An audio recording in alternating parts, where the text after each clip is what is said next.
బులెటిన్లో first of all breaking news చూస్తున్నాం. Medigadda project పై L&T సంస్థ కీలక విషయాలు వెల్లడించింది.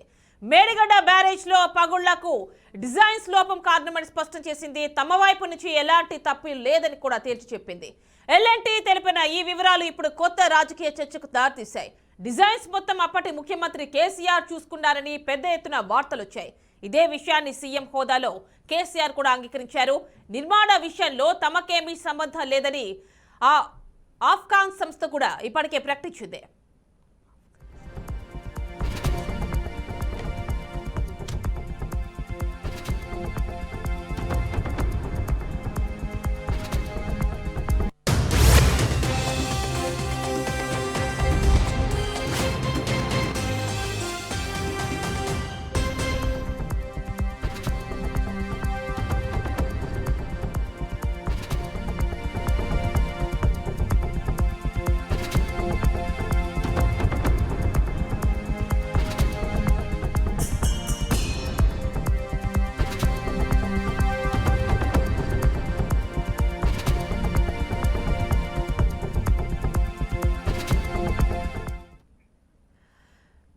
మేడిగడ్డ ప్రాజెక్ట్ కి సంబంధించి ఎల్ఎన్టీ సంస్థ కీలక వ్యాఖ్యలు చేసింది. డిజైన్ మాది కాదు, దాని వల్ల జరిగినటువంటి తప్పులన్నీ కూడా ఎవరైతే డిజైన్ కి బాధ్యులో గత సీఎం కేసీఆర్ అన్నట్టు వ్యాఖ్యానించింది. ఫుల్ డీటెయిల్స్ మా కరెస్పాండెంట్ వాసు అందిస్తారు. వాసు, చెప్పండి, ఇదంతా కూడా కేవలం డిజైన్ వల్ల మాత్రమే జరిగిందని ఎల్ఎన్టీ సంస్థ అంటోంది. ఫుల్ డీటెయిల్స్ ఇవ్వండి. డ్యామ్ని ప్రధానంగా national dam safety authority Telangana రాష్ట్రంలో పర్యటిస్తుంది.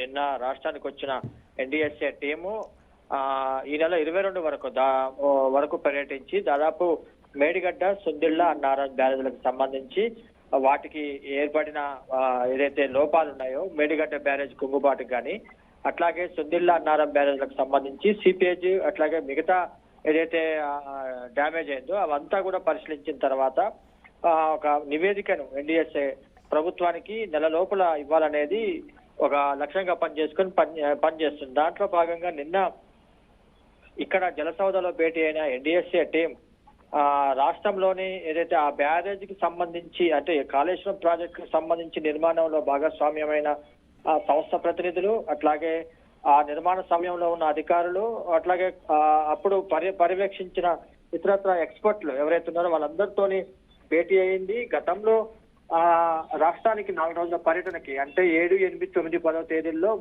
ఎన్డీఎస్ఏ పర్యటించింది. ఆ టైంలో ఎవరైతే అధికారులు ఉన్నారో ఆ అధికారులు కొంతమంది గైర్హాజరయ్యారు. వారిని మళ్ళీ నిన్న జరిగిన సమావేశానికి పిలిపించి దానికి సంబంధించి అంతా కూడా ఎంక్వైరీ చేయడం జరిగింది.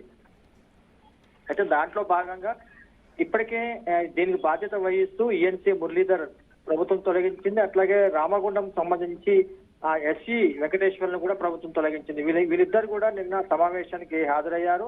వారి నుంచి సమావేశంలో ఇన్ఫర్మేషన్ తీసుకున్నారు. ప్రధానంగా నిర్మాణ సంస్థ ఏదైతుందో ఎల్ఎన్టీకి సంబంధించి మెయిన్ గా వస్తున్న ఆబ్జెక్షన్ వాళ్ళు ఏదైతే వాళ్ళకి ఇచ్చిన టైం ఫ్రేమ్ లో కన్స్ట్రక్షన్ చేశారు.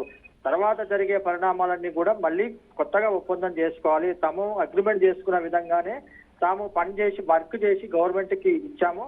ఆ గవర్నమెంట్ దానికి సంబంధించిన మెయింటెనెన్స్ కానీ ఇతరత్ర ఏ సమస్యలు వచ్చినా కూడా వాళ్ళు బాధ్యత తీసుకునే విధంగా తాము మాట్లాడమని చెప్పి ఎల్ఎన్టీ చేస్తున్నటువంటి ఆర్గ్యుమెంట్ దానికి బలం చేకూరుస్తూ 2021 వరకే తమకు అగ్రిమెంట్ ఉందని చెప్తున్నారు. అట్లాగే మళ్ళీ ఏదైనా ఇప్పుడు మేడిగడ్డలో కుంగుబాటుకు సంబంధించి సమస్యలు వచ్చాయి. అట్లాగే అన్నారం, సుందిరిలో కూడా మైనర్ ప్రాబ్లమ్స్ వచ్చాయి. సీపేజీకి సంబంధించి అంటే వాటర్ కింద పడినప్పుడు ఏదైతే ఫ్లోరింగ్ చేశారో అదంతా కూడా డ్యామేజ్ అయిపోయింది. ఆ వాటర్ ఫోర్స్ కి అదంతా డ్యామేజ్ అయిపోయి అక్కడ పగుళ్ళు వచ్చి బొంగల్లాగా ఏర్పడి వాటర్ అంతా కూడా కింద నుంచి పైకి బుడగల్లాగా వస్తుంది. అదంతా కూడా చాలా రిపేర్ ఉంటుంది, అవి చేయాల్సి ఉంటుంది. అదంతా కూడా వీళ్ళు చెప్తున్న ఆర్గ్యుమెంట్ ఏంటంటే మేము చేసుకున్న అగ్రిమెంట్ ప్రకారమే అవి కంప్లీట్ చేసి ఇస్తాము. మమ్మల్ని మళ్ళీ వర్క్ చేయాలంటే కొత్తగా మాకు గవర్నమెంట్ తో సంబంధం లేదు, మాకు అగ్రిమెంట్ చేసిస్తే వాళ్ళకి వర్క్ చేసిస్తామనేది ఎల్ఎన్టీ చేస్తున్నటువంటి ఆర్గ్యుమెంట్. అయితే గవర్నమెంట్ చెప్తున్నది ఏంటంటే గత ప్రభుత్వంలో మీరు ఏం అగ్రిమెంట్ చేసుకున్నారో ఏం మాట్లాడుకున్నారో ఈ గవర్నమెంట్ మారింది కాబట్టి